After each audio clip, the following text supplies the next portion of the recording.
Hello, SIC Blender Tutorials, and in this video we're going to be making the control panel. First, there's one little quick cleanup piece I want to do. There's no reason to have the root bone not orientated to the world axis like I have it here, so I'm just going to move it to the world axis, and I'll enable the shapes, edit the I'm in pose mode. Let's edit this shape to x negative 90, positive 90 degrees. Rotate along the x so it's properly aligned with the root bone. And then hide my shapes again. Now you can see the root bone is aligned with the world. There's no reason not to do that. So anyway, now let's move on to making the shapes. The first thing I'm going to do is make the shapes. So let me hide the rig, show all of the shapes. I'm going to hide all the rest of the shapes except the one I'm working on. So of course I'm still in pose mode. Object, there we go. Okay, so I'm going to create a mesh plane. I'm going to keep it aligned with the world, rotate it along the X. I'm going to delete everything except for the edges and vertices.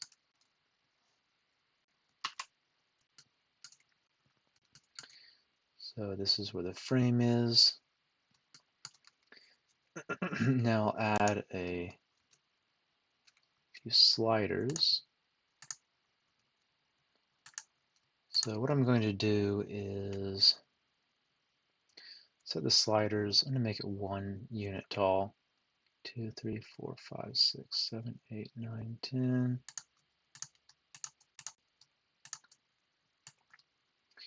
0.2 units wide.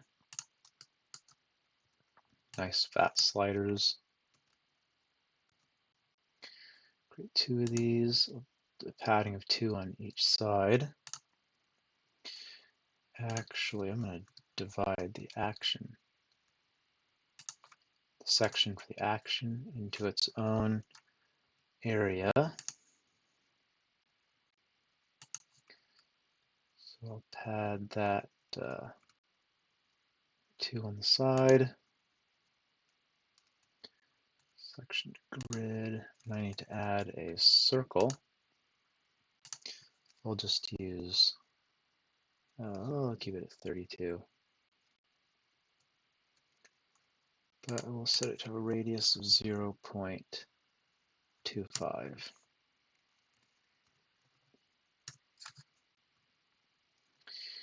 Okay, let's see, I'll position that, let's say I position that around here.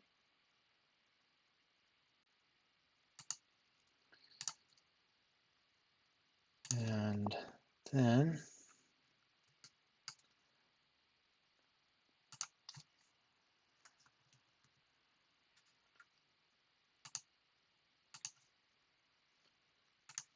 I'm not going to go for the even number. That would be kind of nice, but no, yeah, this is where I want to position it.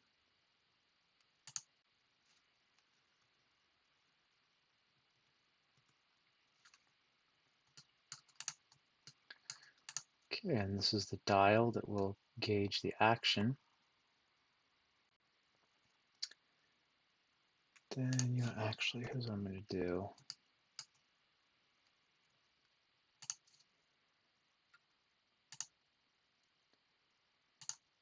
I will do negative 0.45 and negative 0.55. I'll just give a 1. So padding a 1 around it. I'm not being particular on how I lay it out, but this is going to be getting going to be seen a lot. So just a little bit of effort up front. Let's see, grab Z, we'll move it down 0.2. Add a label here, and some text description here. So let's add our text, add text, take 90 on the X, take 180 on the Z. So I'm going to go to the text data tab. I don't want any fill. Edit this, and I'll call this one look. Put here, do a scale of 0.2, looks good.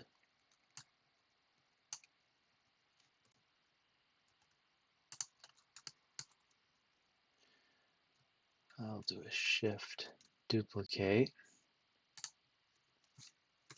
Over here, call this action.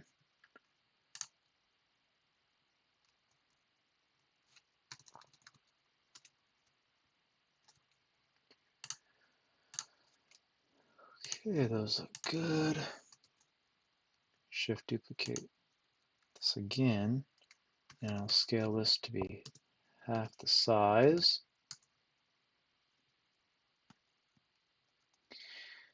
Let's see, I don't have any other fonts loaded here, unfortunately. I don't like the way this does the numeral 1.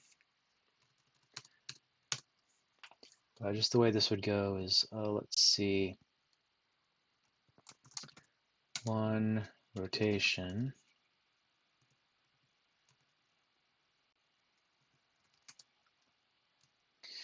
I'll do this way, 1.1 seconds per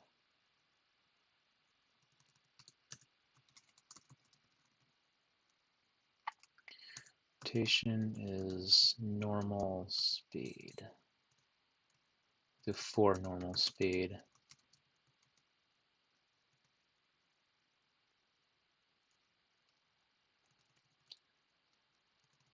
Let's be a little bit more specific. It's for 0.6 meters per second, which is the average speed of the spider. I'll do a, show what flush means. Guess it just left.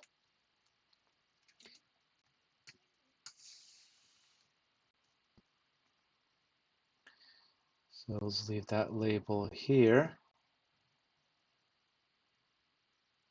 And so that looks good.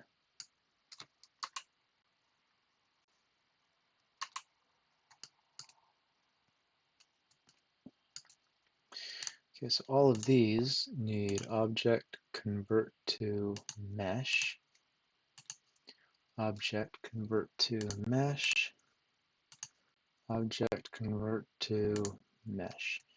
Now I'll select all of these and then my frame, Control J to join them. I have all the vertices in one spot. Actually, I forgot one. Oh, I'm just going to go back. That'll be faster. So right now this is still text object, so I'll do a shift duplicate, bring it up to the top, edit it.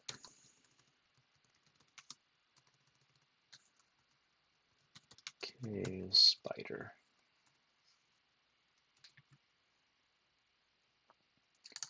And I'll scale this one at what, 0.3 maybe?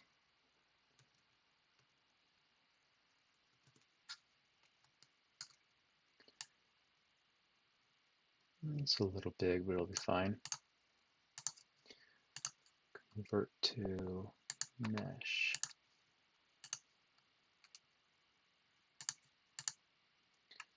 And these are already converted to meshes. Okay, there we go. Now I have all the text set up and our basic frame. Now I need to create the actual sliders. So create another mesh plane. Edit, rotate 90 on the X. And I'm actually going to edit out here. So for the X, I'll make it 0.3 wide, and the Y, let me make it 0.075.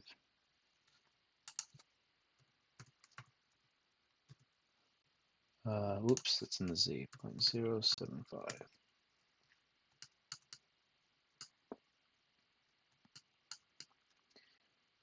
Let's see, it looks a little flat. No, that'll work just fine.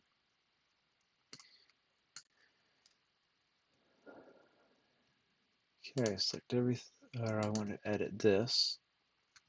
Let's delete only the faces, so it's a wireframe.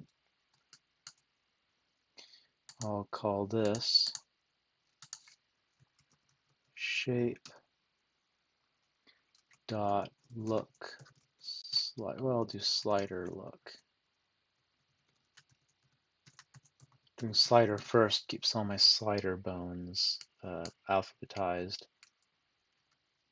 Yeah, actually, this will just be slider. I use it for both bones. And I can just name this while I'm at it. This is going to be shape dot control panel.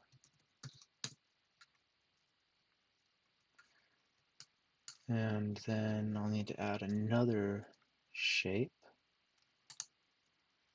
Circle, I'll do 32 again. Instead of the 0.25 I did before, let me do let's see, 1.5. Do edit mode, rotate X 90 degrees. I'm going to do what I do for the teardrop shape, at least something similar, so that you can see which point it's rotated at. I'm going to do this a little bit more aggressively, just so it's more like a knob.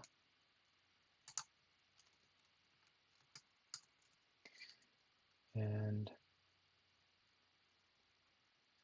yeah, I like that, so it points up, so it's easier to see.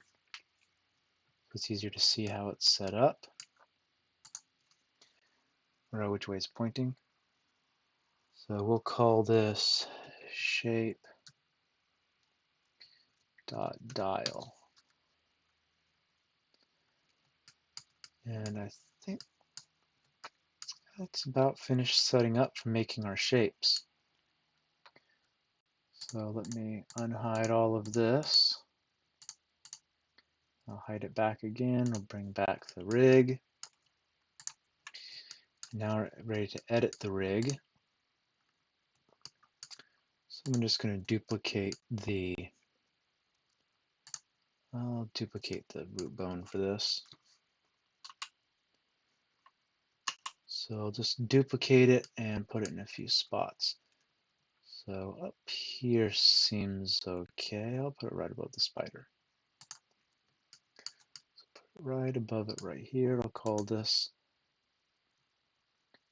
bone. Let's see, bone settings here. I'll call this, well, just what I did before, control panel. And now let's see. I'll just edit it right now. How about that? So I'll go into pose mode, select this bone. So shape.root, shape control panel. Very nice. I like the red on the panel. That's really nice. Text is sharp. So it's really worth it. Okay, so now let's go back into, well, we don't have to go into object mode. We'll just edit it.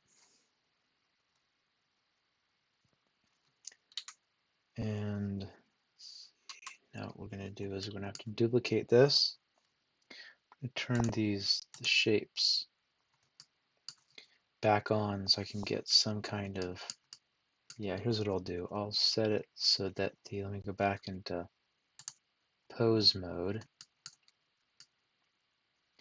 I will set my cursor at this bone. Back into object mode, go back to my frame, selection to cursor. Okay, that's better. Now I can see what I'm doing. Let's go back to pose mode.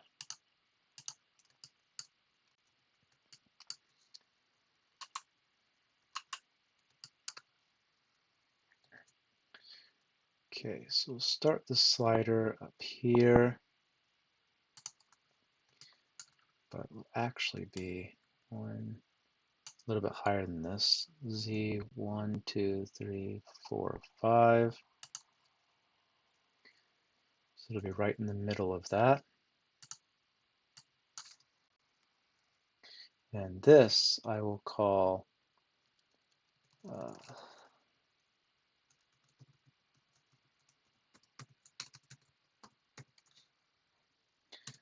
look control.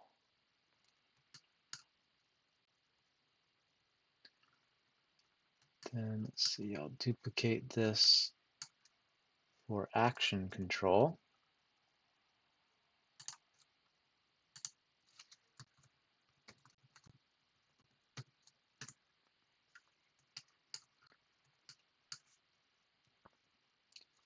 Then I'll duplicate it again for the dial. Actually going to use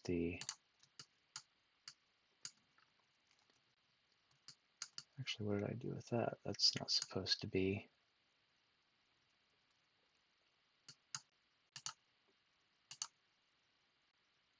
Oh, yeah, I didn't know it did the shape. So we'll do the shape to slider, not scale to bone length.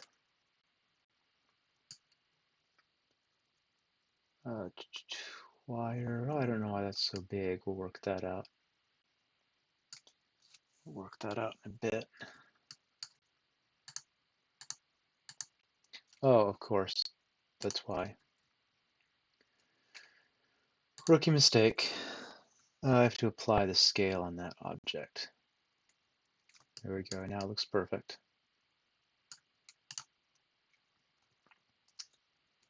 Pose mode. This bone will also be a slider shape. Now it's just for the dial shape that we need to do next. So I'm actually going to make these sliders part of a different bone group so it's easier to see them. So the root is the red, but I'm going to assign these with the center color. Okay, so now I will position the dial. Oh, that's right. All of that, and I forgot what I was going to do. It's going to go into the object. It's going to edit the control panel shape. Control L, cursor to selected. Go back to my rig. Going to edit mode. It's going to duplicate this bone. Then do selection to cursor. And then I will be calling this bone action dial controller.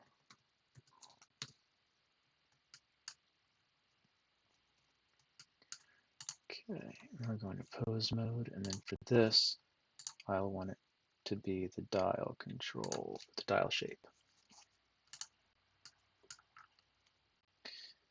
Let me hide all of my shapes again.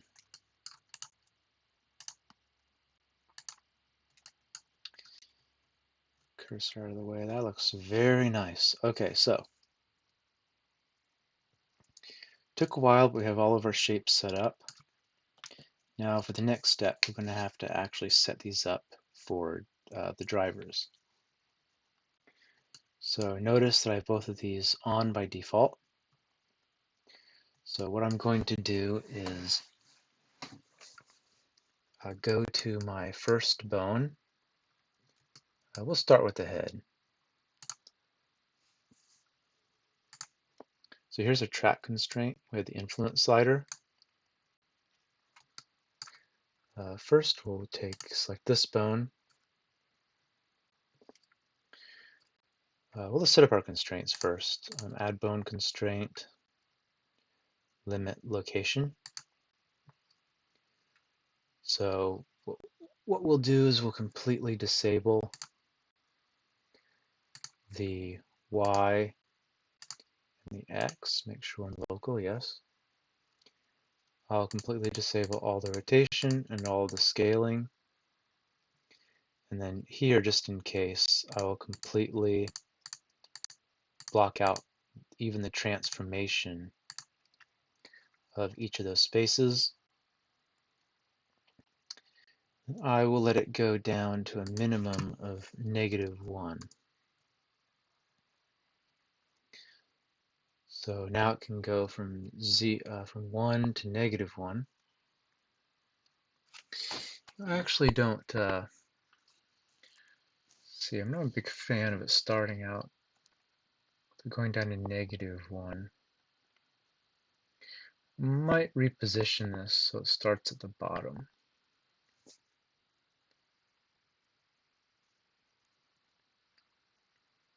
Be a little bit more intuitive, 0 to 1, on and off. Yeah, I'm going to go ahead and reposition that. So I'll do the 0 to 1. So let me go ahead and edit these. Grab Z, -1, tab, there we go. Actually, oops. Ooh, made a little mistake. The slider groove wasn't set up this way. Yeah, a little mistake. This has to be, let's see, grab Z, it's going to have to go there.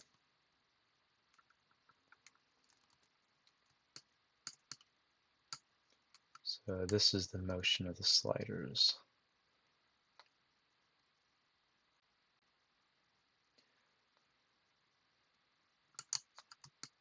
Okay, and then for this one we have this constraint, and I'll select the bones like this, pose constraints, copy constraints to select bones. Now both of them are constrained. I'll go ahead and add a constraint to this one. We'll alt the location is off on this one.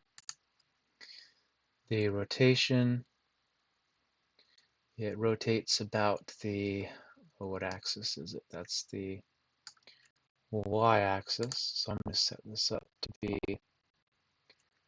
y, yxz. Everything set for the y is shut off. So I can just rotate it that way. Turn off the scale. Set up the limit rotation. Set both of those to be 0, effect transform, local space, y, minimum. I'd like to have this be infinite. It might not let me. Yeah, I guess I'll have to be stuck. So let's leave that at not limiting the y. In which case, yeah, let me just remove at that point. I was hoping it would let me set the minimum and just have an infinite maximum, but this will be good enough. So now what we do is we select our look. We'll go to the position we care about, which is the Z, and we'll do copy as new driver. I'll select the head, we'll go to this constraint, and we have the influence. We'll paste driver. And then we'll do is we'll open the driver editor.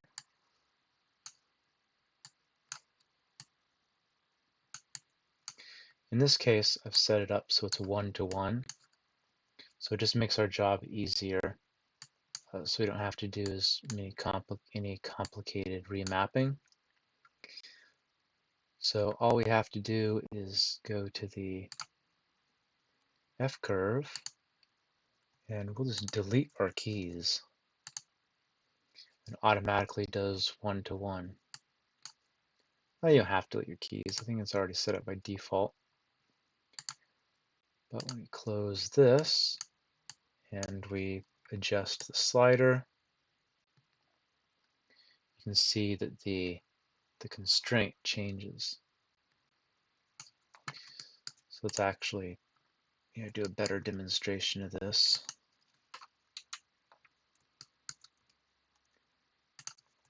Set that up.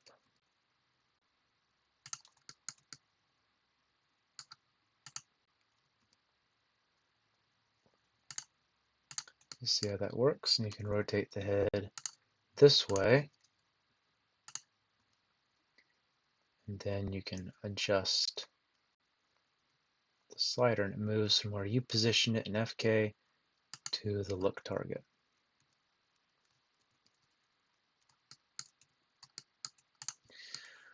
Okay. The action constraint is going to be a little bit more involved. So let's go to our animation layer, and we have to, actually first we go here, we'll do the same thing we did before. Oops, forgot to close down these transformation channels. Okay, so I'll take my Z, I will copy as new driver, go to my first animation bone, I'll paste it on the influence, and I'll do paste driver. And then this is already mapped and everything, so we don't even have to do anything fancy. I'm going to open the drivers editor just to delete the keyframes. Everything looks good.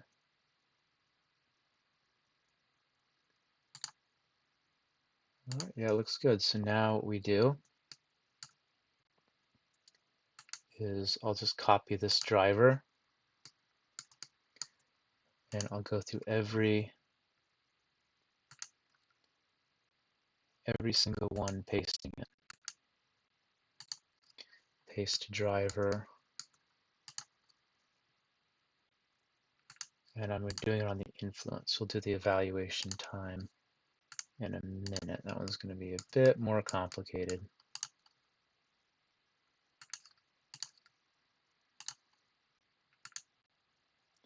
I really keep wanting to do that evaluation time, don't I?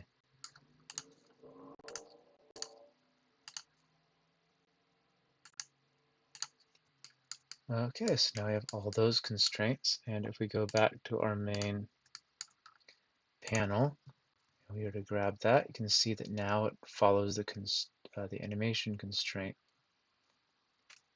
And we set this. So we're going to set it to 1 for this next part. So we're going to be looking at the Y rotation. Copy as new driver. Back to the animation tab. Now we're going to go to the action constraint, and this time for the evaluation time. So now we're pasting it as a new driver. Open the driver editor. Okay. I'll delete these keyframes again, and this one is going to be a little bit more involved. You have to go through the modifiers, and you have to have an F curve for the modifier. We're going to do cycles. Before cycles 0, after cycles 0, these are infinite. Restrict frame range, start the frame, so let's see, I believe this is, I'm trying to remember if trying to remember how this was done. Oh, this is based on the last keyframe, that's right. So the rotation of the object is our input, and in the output, we have a value from 0 to 1. So when our input value is going to be the full rotation, our output value will be 1. I'm going to set this to linear. And here's what I'm going to do is that we need, so the full rotation is 2 pi. So it mostly uses degrees in Blender, but for this it is actually using radians in the driver. So update dependency, and let me open up the normal window, and let me rotate this. Let's see, we'll do 90. Actually, I think I want to flip that so that, oh no, this will be fine. So we'll have that set to 90. And now if we look at our driver,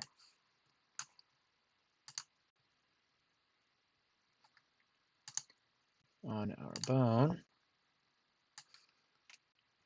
say it's at 25%. So one revolution is going to make this repeat through once. And let's see. Yeah, just for the final test, what we can do is we can rotate this through more. So it's at 90 degrees. But what happens if it's, let's say, 720 degrees? I'll add a little bit more just so it's not regular. Okay, so let's say that's the amount. Well, now what does it say for a driver? It should still have a value. By value, I mean it should not just be capped at 1. Okay, so here you can see it's just capped at 1. So that means that we made a mistake in the driver.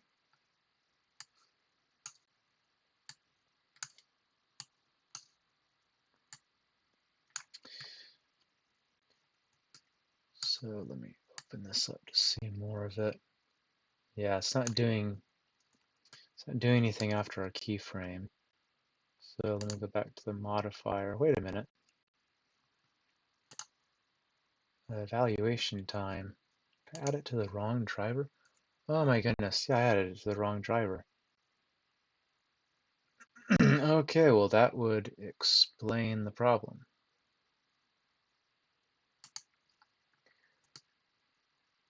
Okay, yeah. I'm gonna guess this, I messed that up too. Okay, yeah, so.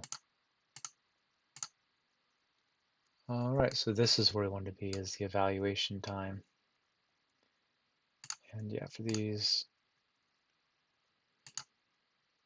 now I can add cycles before and after, or repeat, go back to the driver,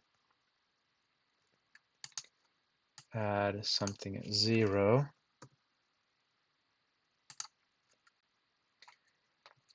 and then we'll do, I'll just set it to 4.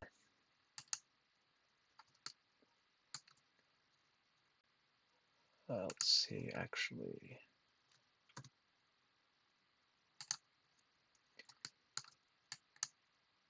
I always have trouble remembering how to do this. Cursor, okay, there we go. I selected channel cursor, there we go. So we can go to the F curve to know where to put this. So I want this to be linear, 2 times pi, 3.14159. And this will give a value of 1. And here's our value, 0. And yeah, this looks like what we want. And we can check the driver, update dependency. So this is coming out to be 13. And you can see this just going over, so we're around in here somewhere. Okay, that looks good. I think this is going to work. We'll be able to test that in a little bit later, just to make sure it works. So, let's go ahead and do that now.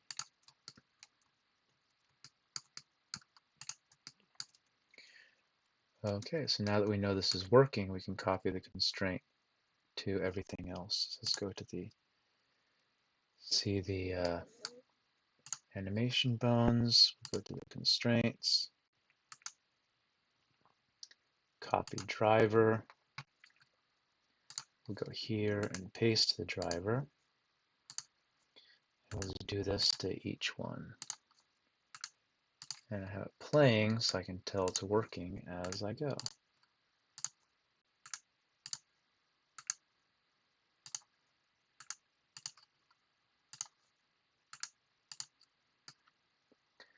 All right, there we go. We can see that it's working. And if I were to take the slider, it adjusts how strongly the animation is influencing the mesh.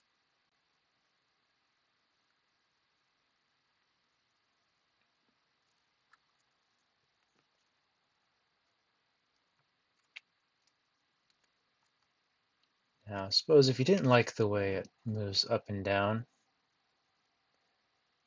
you could have done it so that it starts in the rest position, and that's something you could have done. This is going to be treated more like a binary switch. By not actually being binary, it ensures that nothing jumps. So that's just a note in how this is used. Now, if you use a nonlinear animation editor to set this up, you could just always be running in your animation if you wanted to. So it's just very flexible for you to drive it. You could change the speed. Yeah, it's just really easy to do that. So, let's see. Oh wait, real quick. Just remembered, I'm going to remove these from the bone groups. So I'll remove it. That's just so that they won't be automatically selected. So yep, that's it for this video, and the next video is a demonstration.